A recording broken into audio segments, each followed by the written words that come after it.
Dear students, आज का अपना टॉपिक है direct object and indirect object. सबसे पहले हमें ये जानना है कि डायरेक्ट ऑब्जेक्ट और इनडायरेक्ट ऑब्जेक्ट होते क्या हैं। आपको इसे एक एग्जांपल से क्लियर करते हैं। यहाँ पर आप पहला सेंटेंस देखेंगे, आई टीच स्टूडेंट्स। इसमें स्टूडेंट्स जो हैं वो ऑब्जेक्ट है। टीच वर्ब का जो रिजल्ट हो रहा है या टीच वर्ब जिनके ऊपर की जा रही है वो स्टूडेंट्स के ऊपर की जा रही है। दूसरा सेंटेंस है आई टीच इंग्लिश। इसमें ऑब्जेक्ट इंग्लिश है।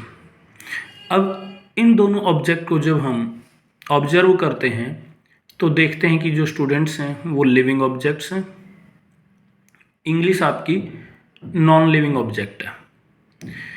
तो यहाँ पर आपको एक डेफिनेशन क्लियर करता हूँ। डायरेक्ट ऑब्जेक्ट जितनी भी नॉन लिविंग ऑब्जेक्ट्स हैं वो सभी डायरेक्ट ऑब्जेक्ट कहलाती हैं। जितने भी इनडायरेक्ट ऑब्जेक्ट हैं वो आपके लिविंग ऑब्जेक्ट्स जितने भी आपके होंगे वो सभी इनडायरेक्ट ऑब्जेक्ट कहलाए जाएंगे।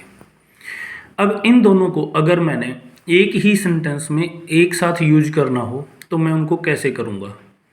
पहला है I teach English to students. दूसरा है आई टीच स्टूडेंट्स इंग्लिश। इन दोनों स्टूडेंट सेंटेंसेस को आप बारीकी से देखिए।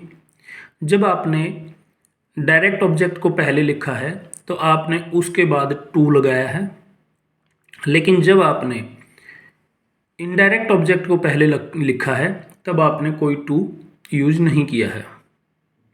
दूसरा एग्जांपल देखिए, I bought a pen for my brother. यहाँ पर आपका डायरेक्ट ऑब्जेक्ट पहले आया है। मैंने जो पेन खरीदा वो अपने भाई के लिए खरीदा था। इसी सेंटेंस को मैं दूसरे तरीके से लिखूंगा, I bought my brother a pen.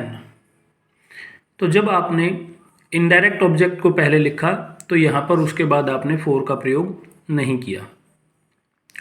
इस वीडियो के देखने के बाद आपको डायरेक्ट ऑब्जेक्ट और इनडायरेक्ट ऑब्जेक्ट समझ में आ गए होंगे।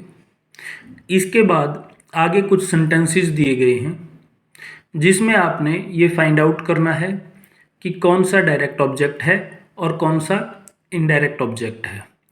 दूसरा, जब आप ये फाइंड आउट कर लें तो इसके बाद आपने इनको दूसरे तरीके से चेंज करके लिखना है।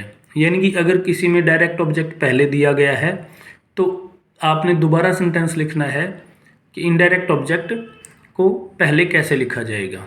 यानी कि आपने ऑब्जेक्ट्स के प्लेस को चेंज करके दोबारा सेंटेंस बनाकर मुझे कमेंट सेक्शन में मैसेज लिखने हैं। Thank you for watching my YouTube video.